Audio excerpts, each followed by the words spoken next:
Assalomu alaykum hammaga. Kriptovalyuta bozorini tahlilini yana davom ettiramiz. Oxirgi tahlillardagi holatda nima o'zgardi? Kelib ko'rib chiqamiz shuni. Dushanba kuni mana bu holatda gaplashgandik. Ehtimoli bor dedim. Ya'ni bunaqaroq holatda turgandik. Adashmasam shundayroq edi. Mana bu lowlarni olib, mana 79 da olib keyinchi ketishi mumkin deb aytdim. Sababi o'sha joyda katta likvid bor edi, lekin u joyga tushmadi. Xo'p, mana bu analiz bo'yicha to'g'ri hisob-kitob qilgan bo'lsa, bu ketish kerak o'z aslida.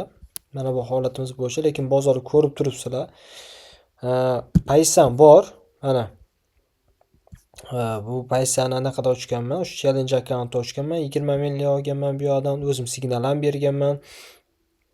Hozir akkauntni ochish yurmadim. Ertaga o'sha olgan joylarimni ko'rsataman. Uni muammosi yo'q. Pozitsiyamni ko'rsataman. Bu bor. Xo'p, nima bo'lyapti qaylar? Bizda mana bu qizil liniya qarshilik zona hisoblanadi, mana. Qalaroq qo'yaman ko'rinish uchun. Qarshilik zonada turibmiz. Biz buni yorib o'tishimiz kerak. Yorib o'tadigan bo'lsa, mana bunaqangi harakat ko'rishimiz mumkin. Bunaqangi. Ya'ni bugun hozir muhim xabarlar bor. Nimaga bunaqa chiqib olishi mumkinligini sizlar bilan ko'rib chiqamiz. Bu Bitcoinda kutilayotgan holatim. Haftalik ham yomon emas. O'tgan hafta yaxshi bo'lmadi. Bu hafta ham potensial sekin ko'taryapti. Aytganimizdek o'sha holat. Dailyda Bitcoinda tendensiya yaxshi bo'lib turibdi-da. Tendensiyamiz yaxshi bo'lib turibdi. Xo'p, nima xabarlar bor ekan? Demak, bitta ko'radigan bo'lsak, bozorda qo'rquv biroz kamaygan. Bu hozir asosiy zonada yurmayapti, o'rtada yuribdi. Biz shuning bizga ko'p ma'lumot bera olmaydi bozorda. 20 yursa, 15 yursa masalan, o'shana holatlarda buy zona hisoblanadi. Hozir neytral holatda turibdi. O'zingiz ko'rib turibsizlar. Hozir oladigan narx ham emas. Misol uchun biz mana pastdan olganmiz. Keyin ko'tarib berdi. Hozir ham 3-4% foydada bo'lsa kerak.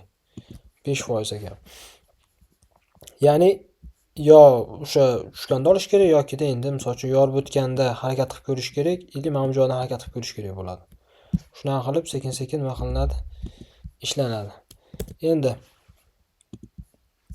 mana bu holatga qaraydigan bo'lsak, nima yangilik bor? Xo'p, bitta tahlilchini aytishi bo'yicha 23-25-siklda yurimizda biz hozir 2 million dona bitcoinlar o'sha oshganda nima qilingan, bozorda hazm qilib yuborilgan, ya'ni sotib olingan. Katta sotishlarda ham bozor nima qilgan, hazm qilib yuborgan. Absorb deyilyapti, yutib yuborgan. Va bu odatda reakkumulyatsiya fazasiga to'g'ri keladi. Ya'ni bozor shunaqa reakkumulyatsiya shunaqa zonalar bo'ladi, lekin yana ketgan. Biz ham hozir shunaqa holatdamiz deb tahlilni beryapti.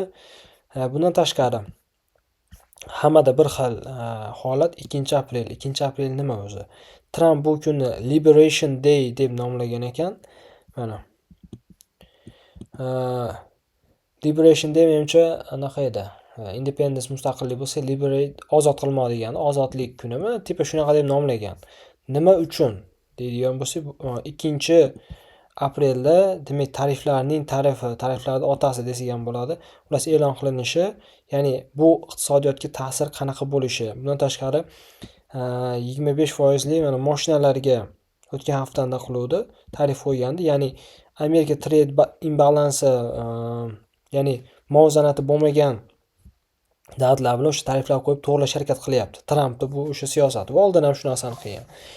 Endi mana shu narsalarning fonida nima bo'lyapti? Ya'ni bu odat Tomlin aytishi bo'yicha 3 ta narsa kutiladi. Birinchisi, ular tarif qanaqa bo'lishini bilmaydi. Ikkinchisi, bu ekonomikaga ta'sir qiladimi, yo'qmi? Buni ham bilishmaydi.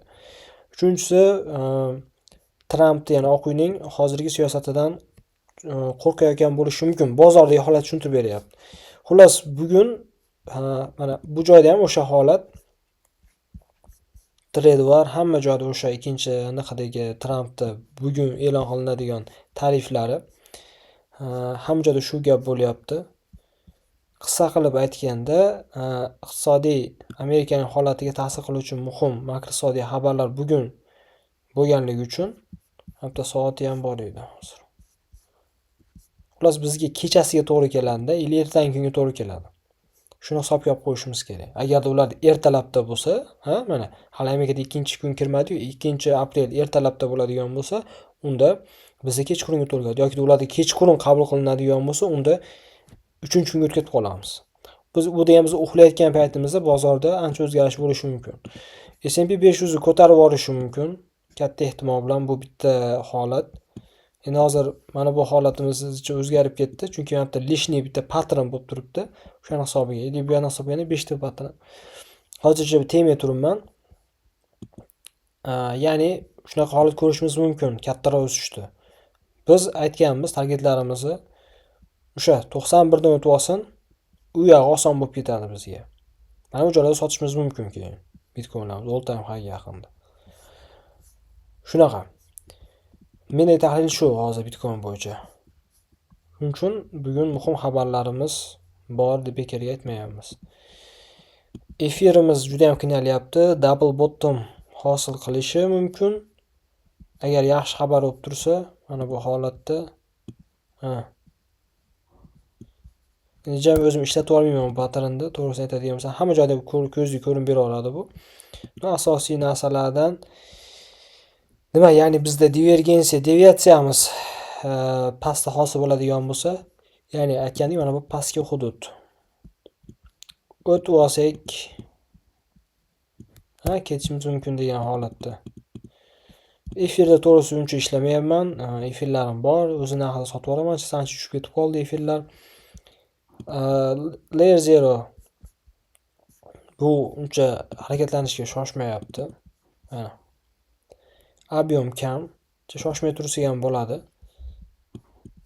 Mana shu o'rtalarda olib olinsa, yurishga qaraymiz, keyin tanish sotsa bo'ladi. ABC korreksiya fazasida yuribdi bu hozir. B'da yuribdi desak bo'ladi, B'da yasayapti hozir. Shunaqa gaplar. Bundan tashqari i16Z retest holatida mana bu kanalda ko'radigan bo'lsak, yaxshi, bunda ham ob'yom yaxshi, Bitcoinga o'xshab harakat qilyapti. E'tibor bergan bo'lsanglar, birinchi resistance hududi 27760, mana bu joy. Keyingisi bu yoqni mana bu joyga hisoblanadi. 46, 45 hisoblanadi, 45 ekan. Shunaqa gaplar. Bioda nima gap? Bio afsuski men aytgan joylardan ham tushib ketib qoldi. Bunga o'zim signal ham bergandim. Mana. Bio qiynalyapti nimagadir. Divergensiyalar bor RSI bilan. Ko'tarilish kerak, no baribir qiynalyapti. Yangi o'yin bo'lgani uchun bizga 90% oshiqroq tushgan bu chiqqandan beri. Yangi proyektlarda shunaqa bo'ladi. S-coinni kecha kirgandik, birinchi baydan bir ko'tarilib tushdi orada. Hozir tahlilimiz yonmay qoldi. Bunda ham tahlilimiz bor edi. Bu ham yaxshi yurgani uchun orada ishlab turayotgandik. 50 atrofi deydi. Amjona bay. Endi mana shu o'rtada bayda aytgandim. 50 atroflarida. Ko'p ko'tarilmadi. Hech bo'lmasa birinchi tekka ham yetib bormabdi. Ikkinchi bay mana bu lowda edi. Buni ham ko'ramiz. Vaziyatga qarab yo yopamiz yo turib turadi.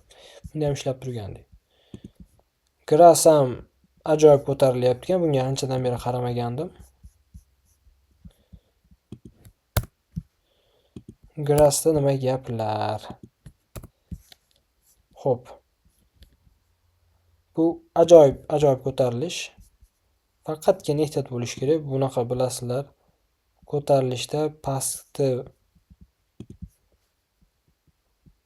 yorib o'tish ehtimoli ko'proq bo'ladi. Ishlamoqchi bo'lganlar masalan ishlayapti, aytadi trend is your friend deydi. Trend sening do'sting deydi. Mana siz trendingiz hisoblanadi. Shu trend bilan deydi dash tortib ketiladi. Pastga yoradigan bo'lsa albatta chiqib ketish kerak bo'ladi. Trend yorganda.